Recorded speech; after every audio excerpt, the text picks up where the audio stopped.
continuo, el estándar.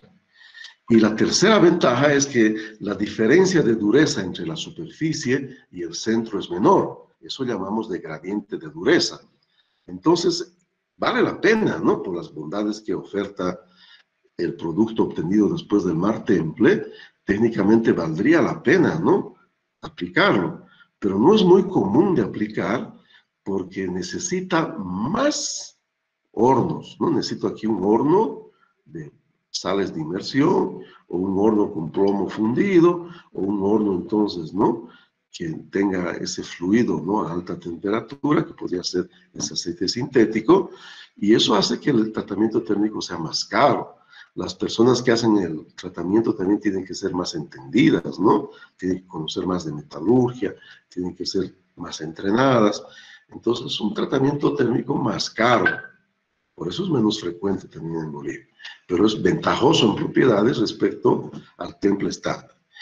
Y el otro tratamiento térmico, isotérmico, ¿no?, que es importante para nosotros de estudiar, es entonces el tratamiento térmico de Haus-Temple. Haus-Temple, ¿no? Las personas que desarrollaron ese tratamiento térmico no fue por malos que dieron este nombre que les lleva mucho a confusión, ¿no?, a los estudiantes que asocian aus con austenita. No tiene nada que ver, porque la microestructura que se obtiene después de ese tratamiento térmico es la vainita. El objetivo, en el fondo, de aplicar un Haus-Temple es la obtención de vainita. Caramba, ¿no? Habíamos ya mencionado que la vainita es una microestructura ideal, ¿no?, por las bondades que tenemos en su formación, que es una estructura dura, tenaz y con muy pequeña ductilidad, ¿no? Una microestructura, muy importante, ¿no?, por sus propiedades tan buenas. Entonces, ¿cómo se hace este tratamiento térmico? Enfriamos rápido, sin tocar el codo, y suspendemos el enfriamiento un poquito abajo del punto más hacia la izquierda de nuestro codo de las perlitas y las vainitas. ¿Se acuerdan que en un tratamiento de Mar Temple interrumpíamos arriba de la línea MS, 220, 250 grados? Aquí no, abajo del codo, que está más o menos entre 500 a 600 grados, ¿no? Entonces interrumpimos a 500, 480 grados. La temperatura más elevada significa entonces baño más caro. Necesitamos, ¿no?, horno más sofisticado, gastar más energía, y ahora solamente se usa plomo fundido o sales especiales para tratamientos térmicos fundidas. No se puede utilizar aceites, ¿no?, sintéticos. Y la temperatura entonces de la pieza, una vez que está sumergida en ese baño de sales fundidas o de plomo fundido, la dejamos, ¿no?, a la pieza el tiempo necesario para llegar a la región de las vainitas. En especial hay una vainita que se forma en esta región de aquí, que se llama vainita acicular. Acicular significa en metalurgia forma de agujas. Es una vainita que tiene propiedades mejores que las vainitas estándares, ¿no? Llegamos a la región vainítica y podemos enfriar la pieza. Normalmente la enfriamos en aceite o en agua. Al enfriar al medio ambiente existen mayores distorsiones geométricas en la pieza. Pero no obtenemos martensita. En consecuencia, el revenido sería opcional, recomendado, pero no imprescindible, como en el caso de la obtención de la martensita, ya sea por enfriamiento continuo o ya sea por enfriamiento isotérmico en el caso del mar templado. Siempre hay que hacer revenido. Martensita, después revenido. En cambio, en la vainita es opcional. Normalmente se hace porque con el revenido, además de eliminar las tensiones, acomodamos la dureza de nuestra pieza a la dureza necesaria para que cumpla bien sus funciones, ¿verdad? Pero entonces obtenemos vainita después del proceso de Haus-Temple. Muy pocos autores llaman a este tratamiento térmico también de temple vainítico, un nombre poco difundido que ayuda a algunos estudiantes, ¿no?, a vincularse mejor del nombre de aus temple, que, como les decía, que confunden mucho los estudiantes con lo que sería austenita, ¿no?, que no tienen nada que ver. Todos los tratamientos térmicos que hemos estudiado salen de la austenita, excepto el alivio de tensiones, ¿no?, que no necesitamos calentar la pieza hasta esos niveles de transformación de fase. Interesante, ¿no?, el tratamiento de aus temple, pero muy poco difundido y muy poco conocido en nuestro país, no obstante de las excelentes propiedades que obtenemos, ¿no?, en este tratamiento. ¿Ok? Bueno, eso entonces en cuanto a los tratamientos térmicos que necesitábamos comprender y estudiar, ¿no?, en nuestra materia, estaría entonces cumplido.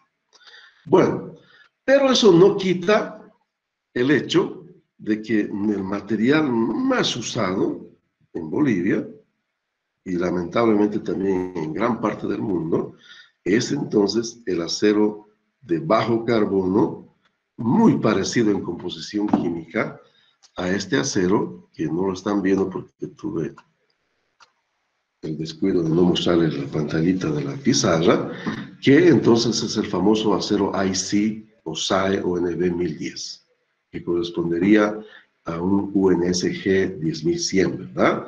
O a un acero ENC10. Este acero entonces es una plaga, ¿no? Está por todo lado, ¿cierto? ¿Cuánto de carbono tiene? Tiene 0,1% de carbono. Insuficiente para lograr que podamos endurecer en un proceso de temple, por más que enfríe en agua con sal, que es lo más drástico, lo más severo que tenemos para poder entonces templar a un acero. No vamos a obtener una elevada dureza. Bien, pero si es el material más disponible y es una gran desventaja que no lo pueda templar, necesito algunas alternativas para conseguir endurecer estos aceros, porque va a ser muy común que yo tenga la necesidad de usarlo, por ejemplo, para fabricar un engranaje. Y después, si ese engranaje lo hago trabajar con esta composición química y esa su baja dureza, se va a gastar rápido y va a tener mala calidad. Entonces, ¿cuál es la respuesta? La respuesta es echar mano de los tratamientos termoquímicos. Tratamientos termoquímicos. Que están basados en un fenómeno que es súper interesante, que les voy a explicar entonces de manera rápida, ¿no?, para que podamos entender que existe el fenómeno, y que están basadas en unas leyes que se llaman leyes de Fick, pero que no vamos a estudiar a profundidad, ¿no?, por la escasez de tiempo que tenemos. Lo importante es que conozcamos el fenómeno, ¿no?, en qué consiste. Antes, pero que me olvide, quería comentarles que cuando necesitamos hacer temples, existe la alternativa, ¿no?, que podamos hacer calentamientos localizados para templar solamente lugares específicos de nuestras piezas.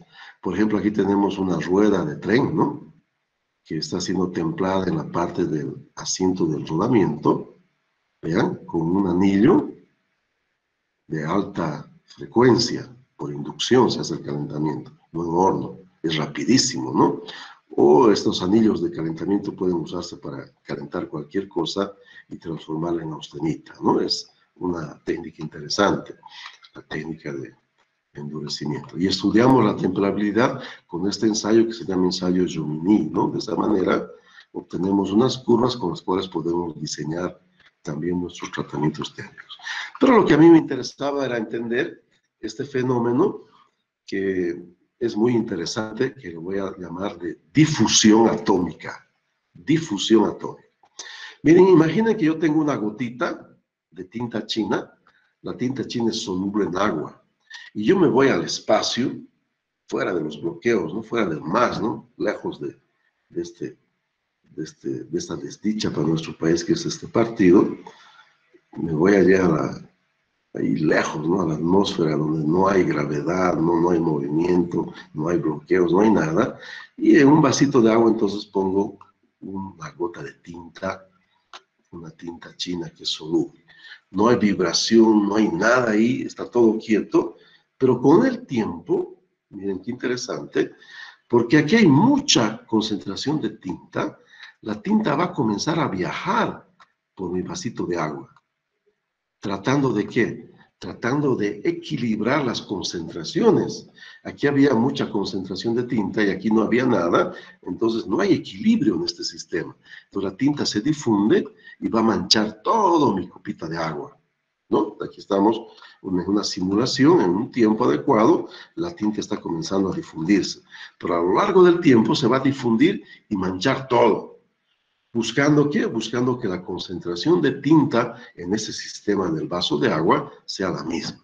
Es más o menos como el viento, ¿no? En la atmósfera terrestre, ¿verdad? Hay un lugar de alta presión, hay un lugar de baja presión y no hay equilibrio ¿no? En nuestra atmósfera. Entonces, ¿qué sucede? Va a haber un viento de la alta presión hacia la baja, formando un equilibrio de presiones. Eso sucede también con las composiciones químicas. Es fácil de entender cuando se trata de líquidos, ¿no? Y fácil de aceptar cuando se trata también de gases. Pero lo curioso es lo siguiente.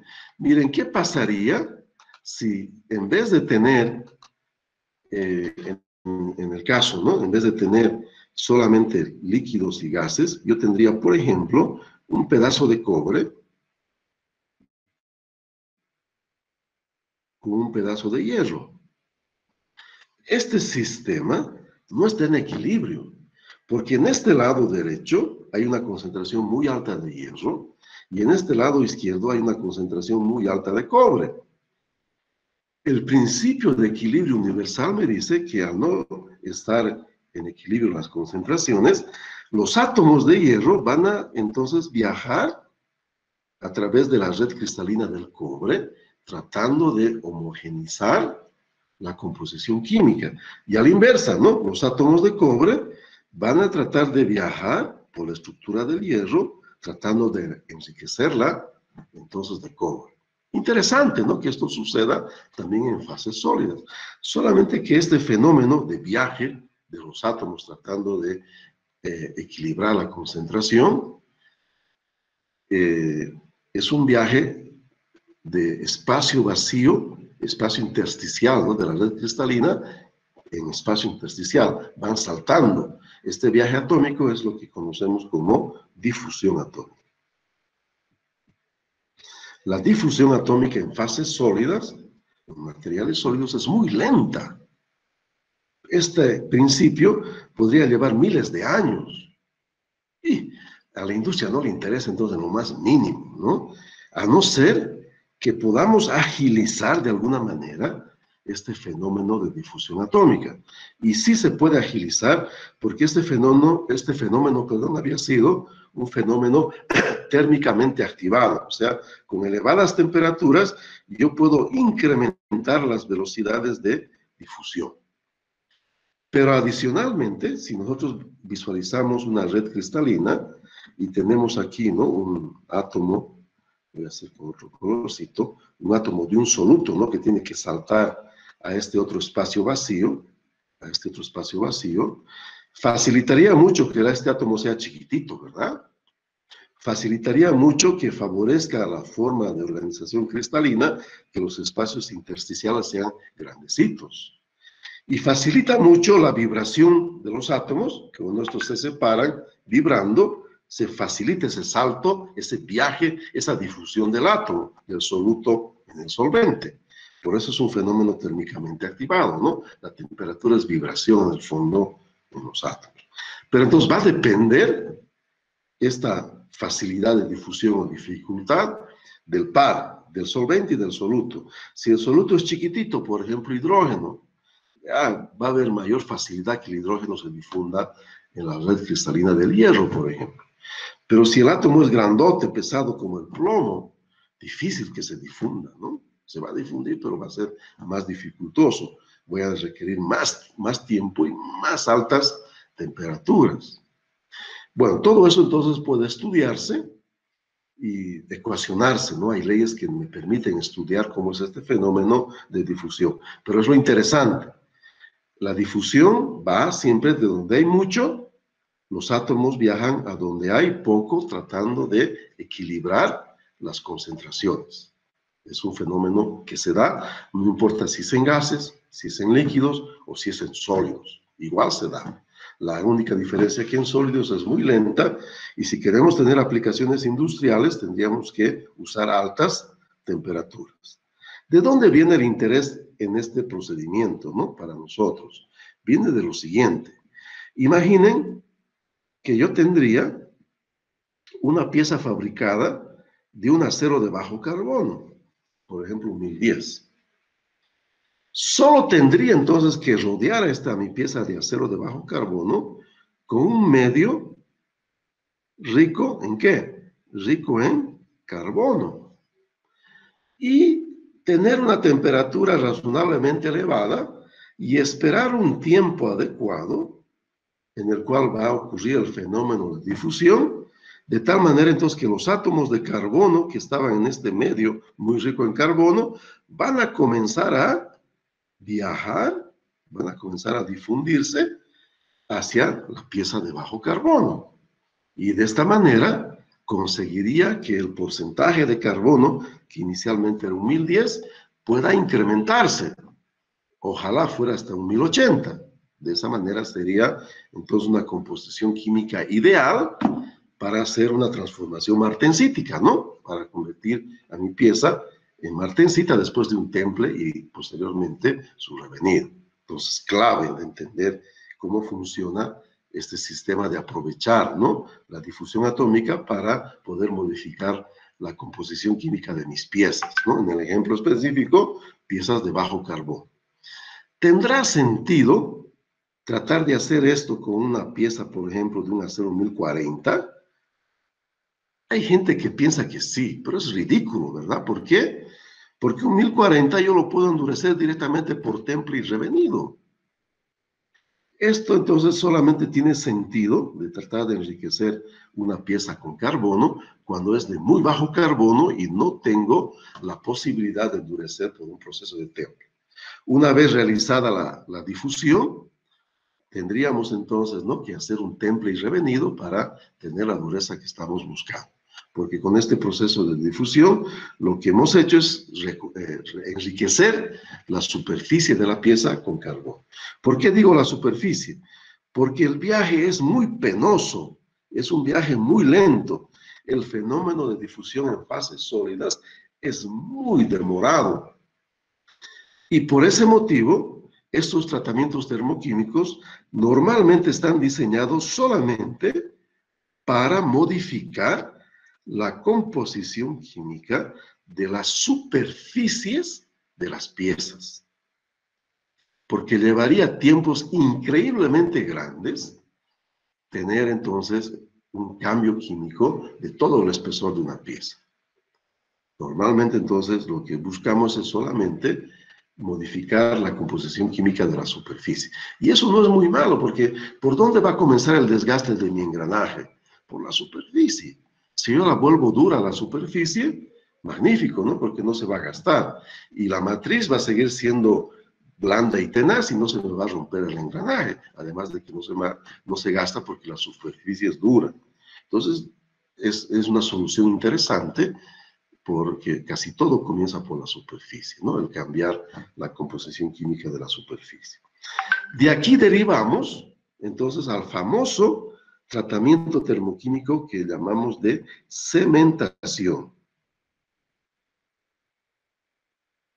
Debería llamarse carburación, ¿no? Porque lo que hacemos en la cementación es de enriquecer la superficie de las piezas fabricadas con aceros de bajo carbono, enriquecerlas de carbono, ¿no?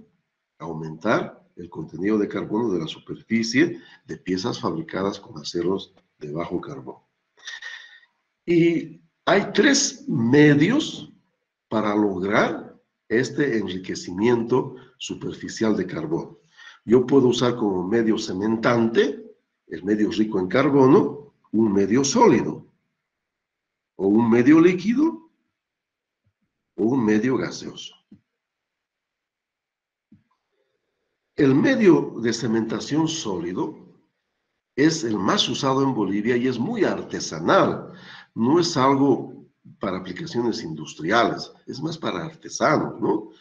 Y consiste en que mi pieza fabricada en acero de bajo carbono la voy a rodear con carbón. Qué más rico de carbón que el propio carbón, ¿no? ¿Cuál carbón? Ojalá fuera carbón mineral, que no hay disponible en Bolivia, ¿no? Lamentablemente. Pero entonces sí, podemos sacar unos carboncillos de nuestra parrillada, ¿no? Igual ese carbón vegetal sirve. Lo trituramos, no lo pulverizamos, sino lo trituramos, y entonces con eso rodeamos a nuestra pieza, que la introducimos en una cajita de acero de bajo carbono. Por eso también a veces le llamamos de cementación en caja. Una vez que se hicieron las investigaciones, se llegó a descubrir que en el fondo era el monóxido de carbono que tenía el carbono activado para difundirse en la red cristalina del hierro. Entonces lo que se busca aquí es una combustión incompleta. Y para que no se escapen los gases, esta cajita tiene que ser tapada y de preferencia sellada. Si no tengo cemento refractario, puedo usar barro, ¿no? Para poder sellar. Es bien artesanal, ¿no? Esta cosa. Entonces, miren, ahora es un problema de tiempo y temperatura. Normalmente usamos temperaturas en el orden de los 800 grados centígrados y tiempos entre 8 y 10 horas. ¿Por qué? Porque más o menos eso es una jornada laboral. Y miren, en estos tiempos y en estas temperaturas, logramos enriquecer de carbono más o menos entre 1 y 2 milímetros de la superficie, no más. Hay un sistema que se llama de blindaje, donde hacemos una cementación de varios días y logramos capas de 5 milímetros como máximo. Es carísimo ese sistema, ¿no?, de blindaje. En el siglo pasado se aplicaba a los tanques de guerra, pero hoy en día no tiene sentido porque los tanques de guerra ahora son de plástico, ¿no? De material compósito. Imagínense cómo ha evolucionado la tecnología de los materiales. Pero no importa, en la cementación de nuestras piezas usamos estos tiempos y esas temperaturas y esperamos de 1 a 2 milímetros de enriquecimiento, ¿no?, de carbono. No es un proceso preciso, es un proceso sucio, tiene poco control, y por ese motivo necesitamos un testigo, ¿no? Ponemos entonces una piecita aquí de testigo que acompaña todo el proceso, que después la podemos fracturar y ver entonces hasta dónde ha llegado la cementación, ¿no? De esa manera analizamos mejor el resultado de nuestra cementación. Después del tiempo y la temperatura adecuados, se saca la pieza, se la limpia, se la deja enfriar, se la limpia y después se hace el temple y revenido. Después de la cementación siempre hay que hacer temple y revenido, ¿no? No es con la cementación que vamos a lograr una pieza dura. Bueno, en el caso para mejorar la cementación se usan sales, se mezclan, ¿no?, sales de carbonatos, con carbonato de calcio, por ejemplo, o carbonato de bario con el carbón triturado, y se necesita un vehículo para impregnar, ¿no? Puede usarse aceite de linaza. Se puede hacer esas preparaciones caseras. Y cuando no hay sales carbonatadas, porque los parientes del Evo se enojan, ¿no?, que se fabrica cocaína, ¿no?, con esas sales carbonatadas, son precursoras, ¿no? Ni modo, pues a veces no podemos usar huesos triturados, ¿no?, porque esos huesos son ricos en carbonatos de calcio. Pero entonces podemos fabricar nuestra pasta cementante casera. Si quiero algo mejor, puedo buscar en internet una pasta industrial, ¿no?, para cementación. Es mejor esta industrial, va a tener mejor rendimiento, pero básicamente es lo que les he descrito, ¿no? Carbón mezclado con sales carbonatadas y un vehículo para impregnar. Pero cementación en caja solamente para artesanos, ¿no?, para hacer una pieza al mes, ¿no?, una cosa de esas, y no es adecuado para industrias donde necesitamos, ¿no?, un proceso más garantizado y que tenga una velocidad, ¿no?, adecuada y que nos permita fabricar piezas en serie cuando son necesarias. Ahí se hace la cementación entonces líquida, que está basada en unas sales que tradicionalmente son muy usadas para envenenar a las personas en las novelas de misterio, ¿no?, en las novelas de detectives. Son los famosos cianuros. Estas sales son bastante tóxicas para los seres humanos y también para los animales, ¿no? Hay cianuro de potasio y cianuro de sodio. Si hace una mezcla ideal, se funden estas sales basadas en otras sales, y entonces se sumerge las piezas a ser cementadas dentro de este baño de sales fundidas, y se tiene tiempos parecidos, ¿no?, temperaturas parecidas. La gran ventaja es que en este proceso las piezas están protegidas y es un proceso de mucho control, no se puede tener un buen control sobre la capa cementada. ¿Cuál es la desventaja? Las sales se van degradando, hay que titularlas, ¿no?, frecuentemente, y adicionalmente los pasivos después, ¿no?, la basura, las sales que ya no me sirven, ¿dónde las boto, no? Lamentablemente en Bolivia las botan al río, ¿no?, y hay ahí las tragedias ambientales terribles, ¿no? Estos cianuros también se usan mucho en minería, ¿no? Realmente es una barbaridad. Si vieran ustedes cómo nos odian los argentinos, ¿no? No por bolitas, sino nos odian porque les metemos las sales al río, ¿no? Donde se pescan los pejerreyes, ¿cómo se llama ese río? Que pasa por Tarija después a la Argentina. Bueno, no, se me ha ido de la cabeza, ¿no? Pero nos contaminamos el río y ellos reciben nuestros cianuros, ¿no?, nuestros pescados, todos ellos, ¿no?, contaminados con cianuro. Bueno, la cementación gaseosa se hace con el CH4, que es el metano. Lamentablemente no hay, el río Pilcomayo, sí, muchas gracias, ¿no? No hay lamentablemente en Bolivia hornos especiales para hacer cementación gaseosa.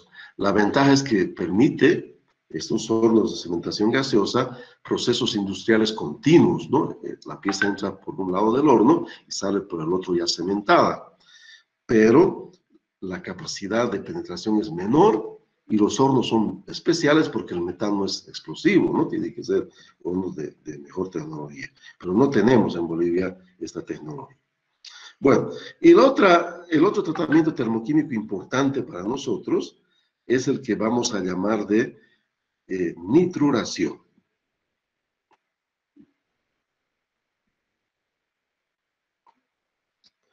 Aquí lo que buscamos es enriquecer la superficie de la pieza con nitrógeno.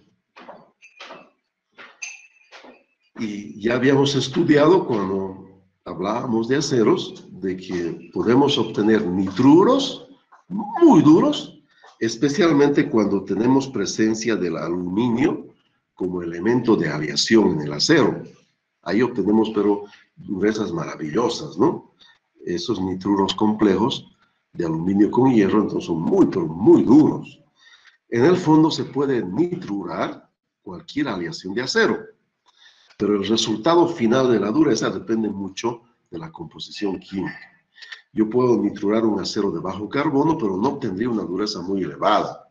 Un acero K100 se lo puede nitrurar y obtener una cuchilla de mucha mejor calidad todavía, ¿no?, con un filo prácticamente impecable. Entonces se puede nitrurar cualquier acero, ¿no? La ventaja de este proceso es que se hace a bajas temperaturas. Las temperaturas de nitruración típicas están alrededor entre los 550 a los 650 grados centígrados, si la memoria no me engaña. Entonces son temperaturas en las cuales no hay transformación de fase, no va a haber distorsión geométrica de la pieza. Y podemos nitrurar en 3 medios: el medio líquido, el medio gaseoso y con plasma. La nitruración por plasma, ¿no? Esta es la más moderna y es la tendencia que existe en países de alta tecnología.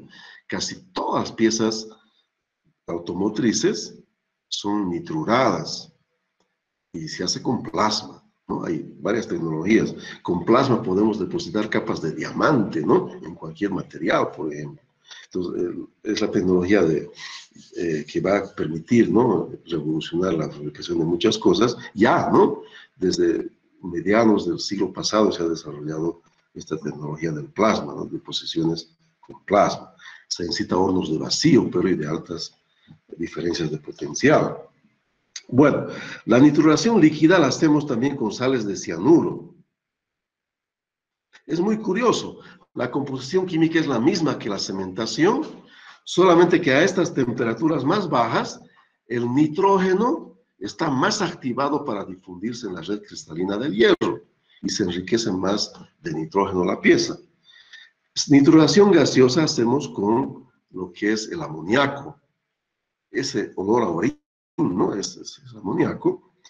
Es muy lento, la nitruración gaseosa puede llevar varios días y solamente se puede nitrurar décimas de milímetro. El enriquecimiento de nitrógeno es pero muy, muy delgadito.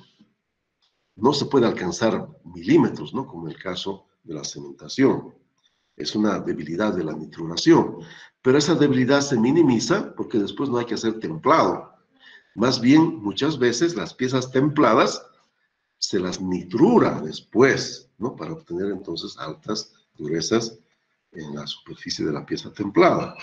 Es un proceso muy impresionante la nituración, pero lamentablemente no se usa en Bolivia. No obstante que tecnológicamente no es nada moderno, y es algo que se ha desarrollado a principios del siglo pasado, ¿no? No nitruramos nuestros aceros, no obstante de las grandes ventajas que se tienen, por un desconocimiento nada más, ¿no?, de cómo hacer la nitruración. Es bien simple. La capa nitrurada tiene una resistencia a la fatiga superior. Es impresionante, ¿no? Si uno quiere ganar resistencia a la fatiga de una pieza, qué mejor de hacer un proceso de nitruración. Bueno, entonces yo tenía como objetivo que ustedes conozcan, ¿no?, los dos tratamientos termoquímicos más importantes que existen en la tecnología de los aceros para transformar su composición química y posteriormente, ¿no?, tener propiedades diferentes, ya sea con un tratamiento térmico posterior, como en la cementación, o ya sea directamente en la nitruración, simplemente con el hecho de las reacciones químicas, ¿no?, al obtener los nitruros complejos de hierro y como cualquier otro elemento de reacción que tenga el acero. En la familia de los tratamientos termoquímicos hay una enorme cantidad de otros tratamientos, ¿no? Se puede enriquecer con boro, la superficie, la boración, es la superficie más dura que se puede obtener, ¿no? Podemos poner una capa blanda, una capa semidura, una capa dura con estos tratamientos termoquímicos. Es impresionante lo que se puede hacer, ¿no? Hay mucha variación, pero los dos más importantes y viables tecnológicamente de hacer en Bolivia son la cementación y la nitruración.